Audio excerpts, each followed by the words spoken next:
Tout d'abord, je voudrais remercier les organisateurs de cette manifestation qui m'ont invité à y participer. Je remercie aussi tous les frères et sœurs africains, y compris donc ceux de Madagascar, qui sont venus. Il faut remonter un peu plus loin en arrière, et même très très loin. Je tâcherai d'être un peu bref pour vous amener des éléments pour que ensuite nous puissions discuter et partager divers éléments qui sont communs à tout le territoire africain du nord au sud. Il y a 4 ans de cela, plus de 4 ans, il y a eu un putsch à Madagascar.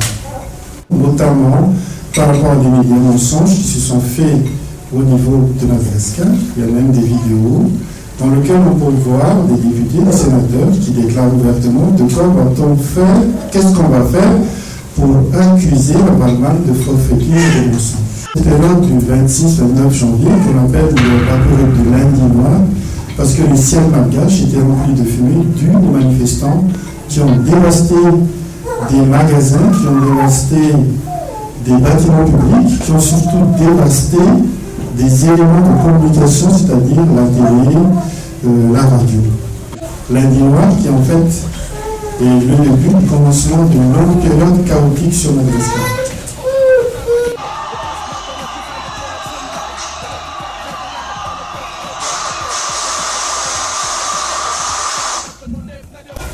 Donc, pour expliciter un peu les images que nous venons de voir, c'est qu'on a amené cette masse de personnes qui ont été dirigées par André vers le palais présidentiel. Donc il y a des tas d'anecdotes là-dessus. Mais ce qui est important, c'est que malheureusement, il y a eu des morts. Il y a eu des morts par balle.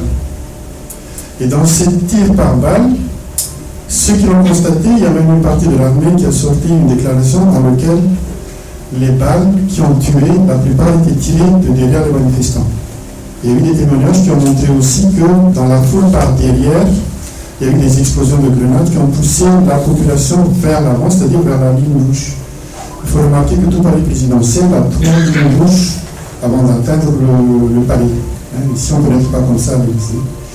Et donc, les morts ont été surtout tués par des balles d'usine, c'est les petites pistolets mitrailleurs que la police malgache possède, alors que la garde présidentielle possède les kalachnikovs. Par rapport à ce putsch, parce que les Malgaches ont demandé à ce qu'une commission internationale neutre qui puisse faire une enquête. Il y a eu des dossiers qui ont été relus, qui ont été envoyés à la CP, et sur lesquels tout est... C'est dire que quelque part au fond de nous, même si on est des gens simples, on a cette volonté de ne pas être asservi par rapport à quelque chose qui se croit plus important. Il s'appelle Rajit par tous les Malagasy, parce qu'il a osé braver quand même, tout seul au milieu de la rue, l'armée qui est juste en face de lui. Avec le drapeau Malagasy, évidemment.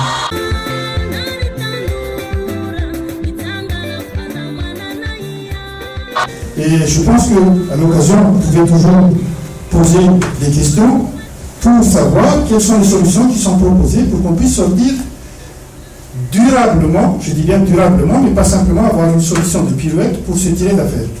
Je vous remercie de m'avoir écouté, je suis désolé pour mon collègue, parce que j'ai un peu affiché de 5 ans. Nous sommes réunis à l'occasion de la commémoration de l'indépendance de Madagascar.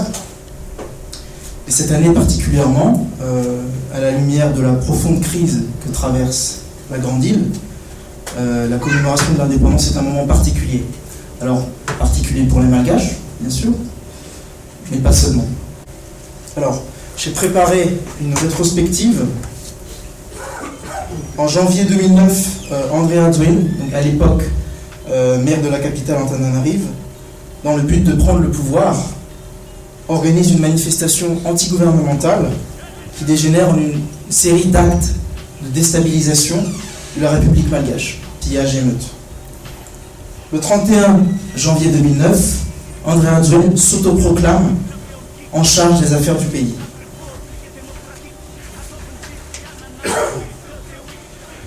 Le 7 février 2009, il organise une manifestation sur la place du 13 mai et demande à ses partisans de marcher sur le palais d'État dans Boutrouch, pourtant classé zone rouge.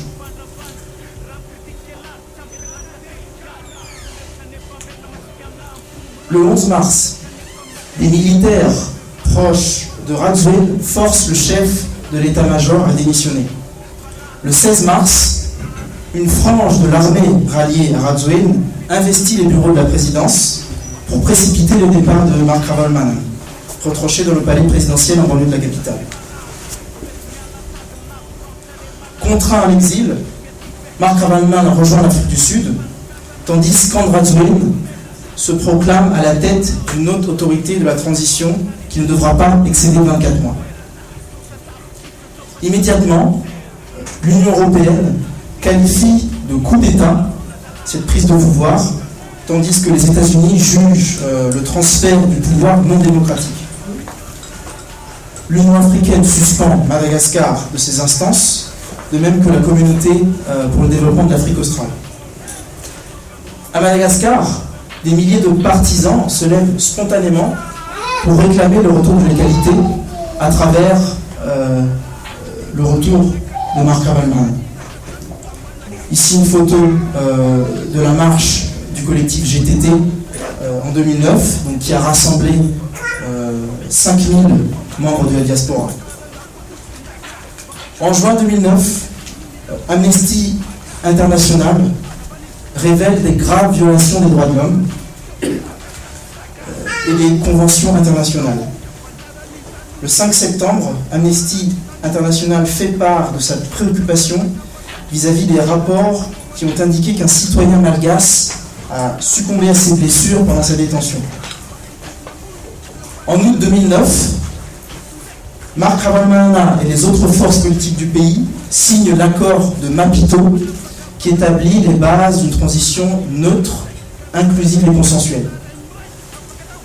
Malgré cet accord, la transition demeure presque exclusivement dominée par les partisans d'André Rajoelina. La reconnaissance internationale n'est pas au rendez-vous. En septembre 2009, André Rajoelina est empêché de tenir un discours à l'ONU suite à une motion initiée par le ministère des Affaires étrangères du Congo. En novembre 2009, la communauté internationale convoque les chefs de file de mouvance à Addis Abeba en vue d'ajouter aux accords de Maputo la clé de répartition, la répartition du pouvoir entre les différentes forces politiques. Malgré cet accord de partage de pouvoir équitable, la haute autorité de transition dirigée par André Rajoelina multiplie les tentatives de contournement des accords de Maputo et d'Addis Abeba. Un an après le coup d'État, en mars 2010, l'Union africaine adopte des sanctions contre le régime Rajoelina. La liste comprend 109 noms, y compris celui de André Rajoelina et de ses partenaires clés. Je cite l'Union africaine, nous avons décidé d'imposer des sanctions. Les sanctions comprennent des refus de visa, le gel d'avoirs financiers dans des établissements bancaires étrangers et de refus d'accréditation. En novembre 2010, l'ONG Global Witness révèle que André Rajoelina serait lié au trafic illégal de bois de rose. Cette révélation entraîne une réaction virulente des États-Unis qui dénonce le crime écologique qui sévit à Madagascar. Et le 21 juillet 2011, André Rajoelina s'est vu refuser sa demande de visa américain. On arrive au bout. En septembre 2011, une lueur d'espoir apparaît avec la signature de la feuille de route qui réinscrit dans le marbre un élargissement des institutions à l'opposition et surtout inclut l'article 20 stipulant le retour inconditionnel de Marc Ravalomanana. Malgré cet article 20, André Rajoelina et ses complices des ministères régaliens bloquent à 2 reprises l'espace aérien en émettant des NOTAM visant à empêcher le retour de Marc Ravalomanana. Au sommet de Dar es Salaam du 7 décembre, la communauté internationale préconise, en solution de crise, la non-candidature de Andrzej et de Mark Havelman. Le 12 décembre, Mark Havelman se soumet aux recommandations de la SADC et prend la décision de ne pas participer à l'élection et appelle Andrzej à faire de même pour la sécurité du peuple. Près d'un mois plus tard, Andrzej annonce qu'il renonce à se présenter à l'élection. Cependant, le 3 mai 2013, dans une énième violation des accords internationaux, Andrzej annonce qu'il revient sur sa décision et briguera sa propre succession à la présidence de Madagascar. Voilà. J'ai été un peu long, c'était une crise. Qui tiennent à cœur. C'est d'abord, la première, c'est 1883, lorsque l'armée malgache a repoussé donc, l'envahisseur, la puissance coloniale qui avait, du fait de la conférence de Berlin, obtenu la tutelle sur l'île. Donc l'armée malgache a repoussé l'armée française à cette époque. C'est une date qui me tient à cœur parce que ce phénomène n'a pas été observé partout en Afrique. La deuxième date, c'est la date de 1947, qui était donc une insurrection, qui était donc pendant la période coloniale de Madagascar. Je ne fais pas un cours d'histoire, mais c'est deux dates qui vont structurer un peu ma présentation. En 1947, il y a eu une insurrection qui a été menée, donc, parce que il y avait un ensemble de décisions que le pouvoir colonial en place prenait, et dont certains concernaient des expropriations, des réquisitions, et qui n'ont pas plu, et il y a eu une insurrection. Et là-dessus, il y a eu à peu près 50 000 morts. Et je pense que cette date est commémorée à Madagascar le 29 mars. Et les autorités malgaches de l'époque n'ont pas vraiment collaboré, donc il y a eu une guerre et une invasion, et qui s'en est suivi donc de ce qu'on appelle aujourd'hui la colonisation. Et cette colonisation, elle a été particulièrement déstructurante. Tant que le problème de Madagascar reste le problème de Madagascar, le problème de la Côte d'Ivoire reste le problème de la Côte d'Ivoire, et le problème du Cameroun reste le problème du Cameroun. Chacun s'arrange avec sa petite sous-région ou sa petite tutelle. Chez nous, c'est la CEMAC. Mais je peux vous dire que moi, la CEMAC, ça fait longtemps que je l'étudie, mais je n'ai jamais rien compris à la CEMAC. Je ne sais pas comment elle fonctionne. Il n'y a pas de président à la CEMAC. Il y a plus de Français que d'Africains à la CEMAC. Il y a une banque centrale qui transfère tout le produit de la richesse à la Banque de France. C'est ça la CEMAC aujourd'hui. Donc si au Cameroun, au Gabon, on a fait une élection et qu'on a élu un président et qu'il a été déposé, et qu'on veut s'appuyer sur des alliances sous-régionales pour régler ce problème, je peux vous dire que ce qui va se passer, c'est que on va couper encore la poire en deux. Des fois même, on ne le fait pas. Des fois, on a des résolutions, on prend des résolutions. Comme tout à l'heure, on disait, la communauté internationale a pris une résolution pour ne pas reconnaître le putschiste. Très bien, on a gagné. Bon, mais retournons chacun chez nous dormir tranquillement, puisque on a eu une résolution. Les résolutions qui ne se matérialisent pas par de l'action, mieux vaut les taire, tout simplement. Donc, il faut que nous nous entendions au sein d'une organisation sur comment gérer nos territoires, qu'est-ce que nous avons comme particularité, qu'est-ce que c'est que la démocratie et qu'est-ce que c'est que le développement. La projection vers le développement, c'est une conjugaison de toutes les attentes populaires. Et je suis désolé de vous dire que dans tous les territoires francophones, même ceux qu'on peut vous dire qui sont démocratiques, comme le Mali l'était jusqu'à il y a 2 ans, on n'a pas fait ce travail. Donc, si aujourd'hui on se pose la question de qu'est-ce qu'on fait concrètement, eh bien, il faut tout repenser à zéro. Donc, c'est là que je vais arrêter mon intervention, puisque je n'ai pas une conférence d'1 heure, j'aurais bien aimé, mais il s'agit de l'indépendance de Madagascar.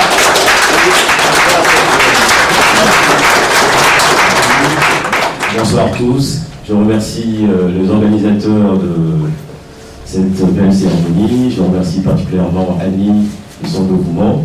Je remercie nos frères du collectif Aux-Arts qui se sont vraiment battus et nos frères du CRI panafricain qui luttent depuis longtemps sur la crise ivoirienne et notre frère de l'autre côté aussi, je le remercie. Et donc pour moi, mon intervention, c'est de vous dire que, pour revenir à ce sujet, et à mes frères, vous dire que Madagascar n'est pas un pays isolé de l'Afrique. Madagascar, c'est pas un pays ailleurs que l'Afrique. Les Malgaches sont africains. Et que par définition, on aurait dû dire les indépendances africaines sans rajouter Madagascar. Parce que Madagascar est le pays qui s'est vraiment battu pour l'Afrique et elle en a payé un lourd tribut parce qu'ils étaient africains. Et ce combat-là, les rois malgaches, il y en a eu plein, mais je vais en retenir que deux, parce qu'il s'agit de femmes, des reines de Madagascar, qui ont fait honneur aux femmes et à toute l'Afrique. Elles ont, je vais prendre cette reine, la reine Ranavalona Ier, qui à elle seule a battu la coalition anglaise et française. Et quand elle a battu ça, elle a dit aux Français et aux Anglais, maintenant vous allez réparer. Ils ont réparé. Et c'est une femme. Et Madagascar était prospère, était équilibré, et ils avaient tout. Les Français et les Anglais ont attendu la mort de la reine pour pouvoir réattaquer la deuxième fois à Madagascar. Et c'est comme ça qu'ils sont rentrés à Madagascar quand cette reine est partie. Donc vraiment, Madagascar est un pays africain. Les Malgaches sont africains et ils ne sont pas ailleurs. Ils sont africains. Et tant qu'on n'est pas unis, tant qu'on n'est pas unis profondément et qu'on ne se situe pas profondément, on ne pourra résoudre aucune crise. Aucune crise. Si on va à la SADC, on dit on va gagner à la SADC, mais la SADC c'est où? C'est en Afrique. Comment on peut régler le problème avec l'Asie africaine si on ne se situe pas en Afrique?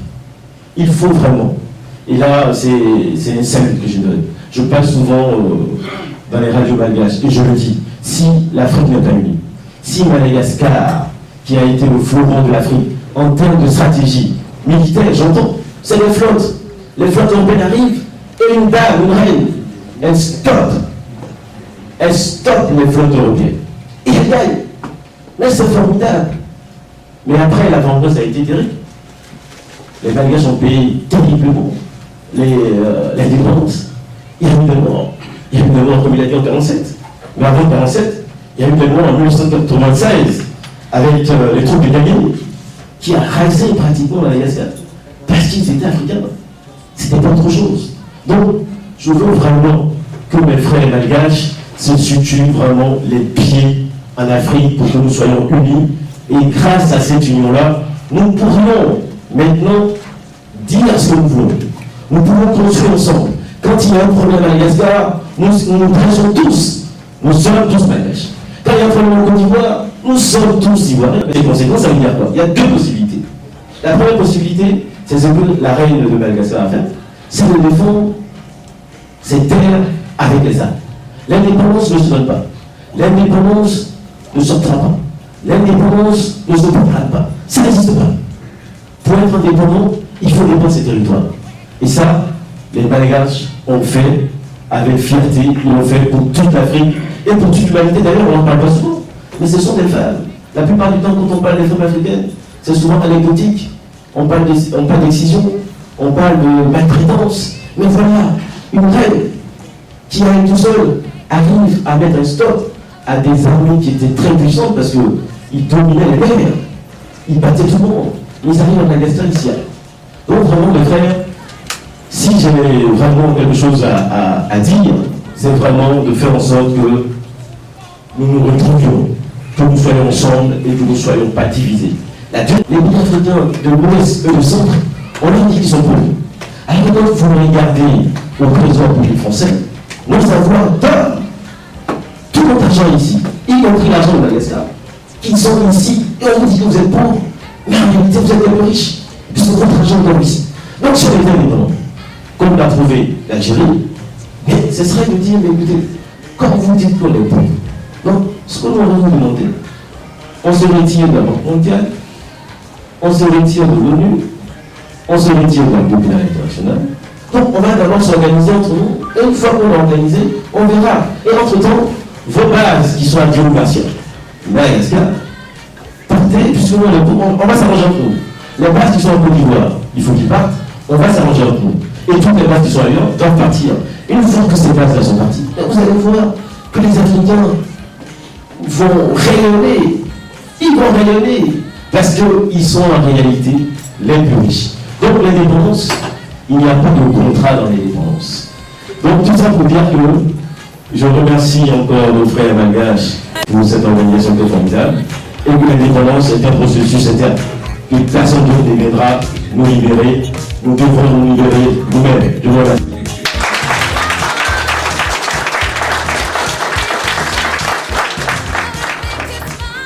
Madame. Parce que la chose qui est importante, c'est quand on est une région, il faut être fier de sa région.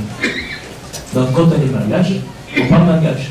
On peut traduire en français pour ceux qui ne comprennent pas, mais on ne doit pas changer la langue. C'est très important. Donc c'est pour ça que je dis Madame.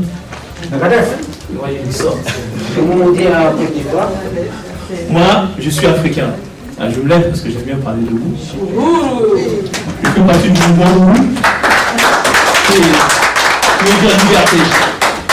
Le mouvement Ourou a été fondé en Floride par des Américains. Et le mouvement Ourou a pour but la libération de l'Afrique sans compromis. Parce qu'actuellement, quand on veut faire quelque chose en Afrique, il faut toujours une force étrangère, il faut l'ONU, il nous faut la communauté internationale. Donc, dans le mouvement Ourou, notre détermination est la libération de l'Afrique sans compromis.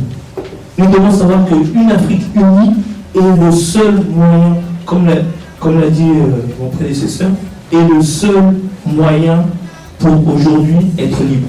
On ne peut pas avoir Madagascar libre tant que l'Afrique n'est pas libre. On ne peut pas avoir le Congo libre tant que l'Afrique n'est pas libre. On ne peut pas avoir n'importe quel pays d'Afrique libre si toute l'Afrique n'est pas libre. Donc nous devons nous organiser. Nous avons des forces intellectuelles, des ressources naturelles importantes, et nous devons nous organiser pour mettre ces forces-là pour pouvoir créer un État continental, c'est-à-dire une fédération continentale des pays d'Afrique. Si nous ne faisons pas ça, nous serons toujours isolés. Parce qu'aujourd'hui, on ne peut pas dire l'Afrique et Madagascar. Ça ne va pas.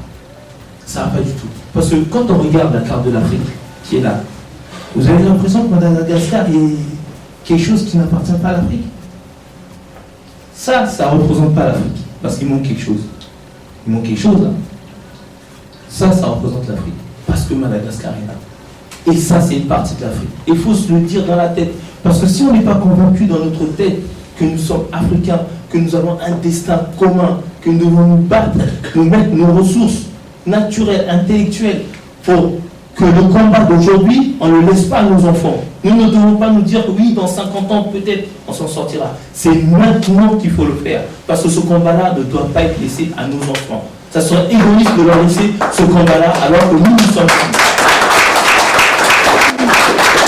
Aujourd'hui, on regarde beaucoup des hommes dans le passé qui ont fait des choses pour l'Afrique et qui sont morts, qui ont été assassinés brutalement. Effectivement, nous avons perdu un combat au niveau militaire. Avelman a perdu un combat au niveau militaire. Mais aujourd'hui, on peut tirer un chapeau parce qu'il n'y a aucun chef d'État africain qui a préféré protéger sa population et assumer toutes les responsabilités. Il s'est retiré pour qu'il n'y ait pas un bain de sang à Madagascar. Et ça, personne ne l'a fait. Parce que les autres, ils ont lutté. Et on ne peut pas laisser un homme comme ça être mis en pâture où on nous dit la communauté internationale décide que lui ne doit pas être là, la communauté internationale décide qu'un tel ne doit pas être là. Mais qu'est-ce que la communauté internationale a fait au Rwanda? Qu'est-ce que la communauté internationale a fait en RDC? Qu'est-ce que la communauté internationale a fait en Irak? Qu'est-ce que la communauté internationale fait en Côte d'Ivoire? Qu'est-ce que la communauté internationale a fait en Palestine depuis des siècles? Elle n'existe pas. Ce sont que des intérêts. Ils défendent leurs intérêts, on doit défendre nos intérêts. Et nos intérêts, c'est unir l'Afrique avec nos ressources parce qu'on a des... Voilà. Ouais. Donc il ne faut pas oublier une chose, qu'ils ne servent que leurs intérêts. Nous devons servir nos intérêts à nous. Nos intérêts, c'est qu'aujourd'hui, si on touche un malgache, on touche toute l'Afrique. Touch one, touch all. On ne doit pas toucher un malgache. Touche un malgache, ça n'intervient pas. Il n'y a personne. À Madagascar, un président qui est élu première fois.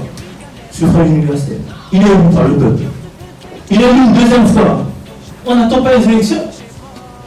Donc si aujourd'hui la communauté internationale a voulu faire quelque chose, on devrait empêcher ce putsch et dire non, il faut attendre les élections. On a raconté des histoires qu'il a vendu des terres, machin. Non mais attendez. Donc aujourd'hui, si un président commet une petite erreur, on doit le dégager. Mais il n'y aura plus de président dans ce monde. Il n'y aura plus de président. Effectivement, nous sommes éparpillés dans le monde entier. Nous ne devons pas continuer à nous regarder comme si nous étions des étrangers. Nous devons commencer à d'abord nous convaincre dans notre tête que nous pouvons être libres. Si ça, nous ne l'avons pas, nous ne serons jamais libres. Et nous devons dès à présent des projets communs pour unifier et libérer l'Afrique sans compromis. Merci. Le choix des peuples d'Afrique, c'est ça la démocratie, oui. Respecter le choix de nos peuples, c'est ça la démocratie, oh oui.